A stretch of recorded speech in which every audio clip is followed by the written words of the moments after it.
821 साल बाद जाकर नालंदा यूनिवर्सिटी भारत में वापस आ चुका है। अभी के समय में दुनिया का सबसे वैल्यूएबल यूनिवर्सिटी ऑक्सफोर्ड यूनिवर्सिटी करीब 900 साल पुराना है, पर नालंदा यूनिवर्सिटी 1400 साल पुराना है। जब नालंदा यूनिवर्सिटी जल रही थी, जब सारे किताब राख में बदल रहे थे, तब जो धुआं था वो कई दिनों तक आसमान में जाते हुए देखा गया था। और ये बात मिन्हाज सिराज, जो कि एक पर्शियन हिस्टोरियन थे, उन्होंने कहा था कि जलती हुई किताबों को देखकर बहुत ज्यादा पीड़ा हो रही थी, क्योंकि वो बस किताबों का जलना नहीं था, बल्कि हजारों साल के रिकॉर्ड्स का जलना था। ये घटना आज से 831 साल पहले हुई थी। अगर भारत में नालंदा यूनिवर्सिटी आज होता तो भारत शायद बहुत पहले ही डेवलप्ड नेशन बन जाता। ऐसा इसलिए क्योंकि अगर आप ओल्डेस्ट यूनिवर्सिटीज का लिस्ट देखोगे तो आपको पता चलेगा कि भारत का नालंदा यूनिवर्सिटी पूरे एशिया का सबसे पुराना यूनिवर्सिटी था। भारत को सोने की चिड़िया कहा जाता है। आपको पता है ऐसा क्यों? क्योंकि भारत में जो रिसोर्सेस थे उसको अगर एक्सप्लॉइट नहीं किया जाता, जिसको कि फॉरेन इन्वेडर्स बहुत ही आसानी से एक्सप्लॉइट कर दिए,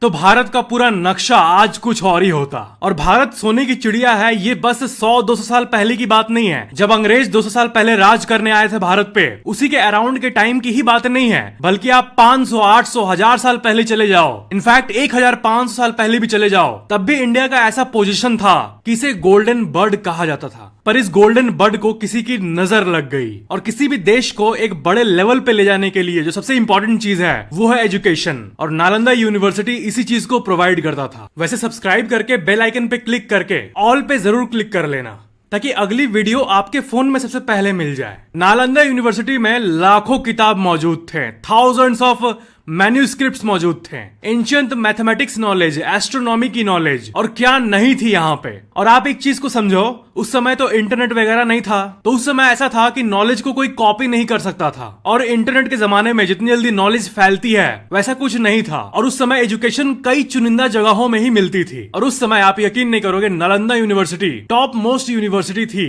जहां पर Korea, Japan, Mongolia, Turkey, Sri Lanka, इन सब जगहों से लोग पढ़ने आया करते थे। Logic, grammar, medicine, arts, mathematics, astronomy, spirituality, सब चीजें मौजूद थी। अभी के समय में तो किसी भी चीज की नॉलेज बस एक गूगल सर्च दूर है, लेकिन उस समय ऐसा नहीं हुआ करता था। उस समय भारत की ताकत को देख के बहुत सारे देश जलते थे, और वो बस स्ट्रेटेजी बनाते थे कि कैसे भारत को तोड़ा जाए, और वो स्ट्रेटेजी को एग्जीक्यूट करने भी लगे, और अनफॉर्चुनेटली स्ट्रेटेजीज काम करने लगी। सबसे पहली अटैक नालंदा में 1524 साल पहले हुई थी, जब मिहिराकुला, एक हन रूलर, ने नॉर्दर्न इंडिया में अपना साम्राज्य बढ़ाने के लिए नालंदा पे अटैक कर दिया। उसके बाद दूसरा अटैक आज से करीब 1424 साल पहले हुआ था, यानी पहले अटैक के जस्ट 100 साल बाद, जब किंग ऑफ बंगाल शाशंका ने नालंदा यूनिवर्सिटी पे अटैक किया। उसके बाद नालंदा यूनिवर्सिटी 500 सालों तक बिल्कुल शांति से रहा। फिर दूसरे अटैक के 500 साल बाद, यानी आज से 831 साल पहले, तीसरा अटैक हुआ नालंदा यूनिवर्सिटी पे, जो कि सबसे डेवास्टेटिंग था। और इस अटैक को किया था बख्तियार खिलजी, जो कि एक टर्किश रूलर था। यानी लिटरली भारत के बाहर के इन्वेडर्स ये काम करने में कामयाब हो गए। और इस घटना के बाद नालंदा का फिजिकल एग्जिस्टेंस मिट गया, और इस घटना ने शायद भारत को कई साल पीछे ढकेल दिया। इस एक घटना ने, जिसे कहते हैं ना क्वांटम मैकेनिक्स में फ्यूचर टाइम लाइन्स, यानी क्या क्या हो सकता है, उसके कॉन्टेक्स्ट में भारत एक सफल राह पे जा रहा था। पर इस घटना ने भारत का पूरा भविष्य ही बदल डाला। सारे किताब राख में बदल गए, और नालंदा के बिल्डिंग में करीब 9 मिलियन किताब थे, यानी 90 लाख किताब। और जब बिल्डिंग्स में आग लगाया गया, तब रिपोर्टेडली वहां के लोगों के हिसाब से महीनों तक आग जलती रही थी। और सिर्फ किताब ही नहीं, जब ये अटैक किया गया तो वहां पे जो स्कॉलर्स मौजूद थे, जो पढ़ने के लिए वहां आए थे, उनमें से भी कई स्कॉलर्स को मार दिया गया, जो कि सिर्फ पढ़ने के लिए वहां पे मौजूद थे। और इस घटना ने पूरे नालंदा यूनिवर्सिटी के रेपुटेशन को बर्बाद कर दिया, और वो रेपुटेशन आज तक वापस नहीं आ पाया। और ये जस्ट एक अटैक नहीं था, बल्कि एक डेलिबरेट अटेम्प्ट था भारत के सॉफ्ट पावर को डिस्ट्रॉय करने का। साल 2006 में जाकर डॉक्टर एपीजे अब्दुल कलाम ने कहा था कि let's revive the Nalanda university, इसे वापस लाते हैं। और इसके बाद ही ये काम शुरू हुआ। और साल 2010 में नालंदा यूनिवर्सिटी एक्ट पास हुआ, जो कि राज्यसभा में 21 अगस्त 2010 को पास हुआ,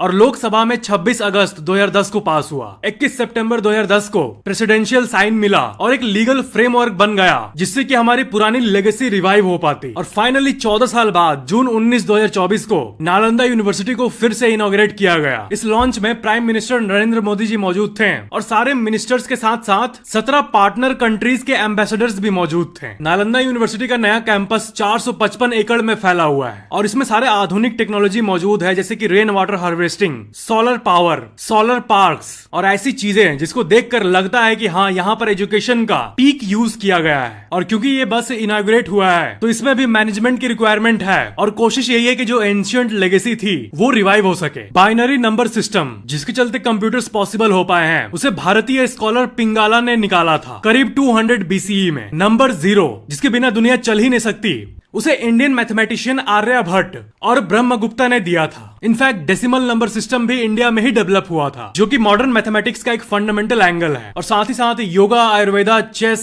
कॉटन, इन सब की शुरुआत इंडिया में हुई थी। और अगर नालंदा यूनिवर्सिटी डिस्ट्रॉय नहीं होती तो शायद आज हम और आप अलग ही लेवल पर होते हैं। लेकिन जो हुआ है उसे बदल नहीं सकते, इसलिए जो एंशिएंट लेगेसी है उसे वापस बिल्ड किया जा रहा है नए नालंदा यूनिवर्सिटी के द्वारा। और होपफुली ये यूनिवर्सिटी उसी लेवल पे वापस पहुंच जाएगा जिस तरह यूनिवर्सिटीज में एलुमनाई होते हैं, यानी ऐसे लोग जो कि वहां से पढ़ के कोई बड़े इंसान बने हैं। उनके लिस्ट में जुआनजैंग भी आते हैं, जो कि करीब 1000 साल पहले चाइना से ट्रैवल किए थे नालंदा में पढ़ने, और उनके नाम पे नालंदा में एक डेडिकेटेड मेमोरियल भी मौजूद है।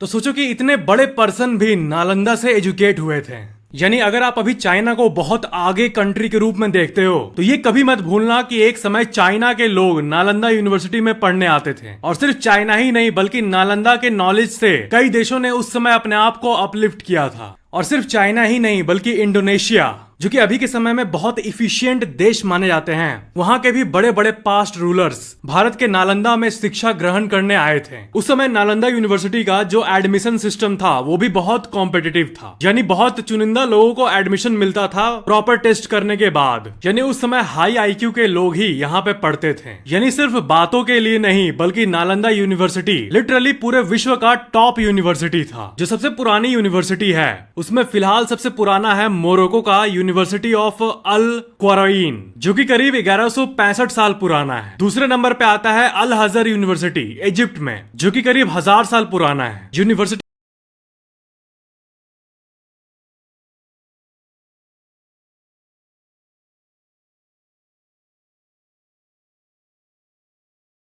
ऑफ बोलोगना, जो कि 936 साल पुराना है। यूनिवर्सिटी ऑफ ऑक्सफोर्ड, जो कि मैंने आपको बताया था ऑलरेडी, करीब 900 साल पुराना है। यूनिवर्सिटी ऑफ पेरिस, जो कि करीब 870 साल पुराना है। यूनिवर्सिटी ऑफ कैम्ब्रिज, जो कि करीब 815 साल पुराना है। यूनिवर्सिटी ऑफ सलामैंका, स्पेन, 890 साल पुराना। यूनिवर्सिटी ऑफ पैदुआ, इटली, 802 साल पुराना। यूनिवर्सिटी ऑफ नेपलेस, इटली, 800 साल पुराना। और यूनिवर्सिटी ऑफ कॉम्ब्रा, पोर्टुगल, 734 साल पुराना। लेकिन क्या आप यहाँ पे कोई अजीब सी चीज नोटिस कर रहे हो कि इस लिस्ट में नालंदा गायब है, क्योंकि वो डिस्ट्रॉय हो चुका था। और अगर वर्षों को ही कंपेयर करें तो नालंदा इन सब से पुराना। नालंदा यूनिवर्सिटी 1500 साल पुराना है। नालंदा जिस जगह पे स्थित है यानी बिहार, तो बिहार के इतिहास के बारे में भी बहुत कम लोग जानते हैं। मौर्य एम्पायर के चंद्रगुप्त मौर्य, जो भारतीय इतिहास के सबसे लार्जेस्ट एम्पायर्स में से एक थे, जिस जगह को अभी पटना कहते हैं, वहीं पे इनका जन्म हुआ था। आर्यभट्ट, जो कि भारत के सबसे बड़े मैथमेटिशियन एस्ट्रोनॉमर थे, जिन्होंने पूरे विश्व को 0 दिया, वो भी पाटलिपुत्र से थे, जिसका अभी नाम है पटना। भगवान बुद्ध को बिहार के गया में ही इनलाइटनमेंट प्राप्त हुआ था, मोक्ष प्राप्त हुआ था। भारत के पहले राष्ट्रपति डॉक्टर राजेंद्र प्रसाद बिहार से ही थे।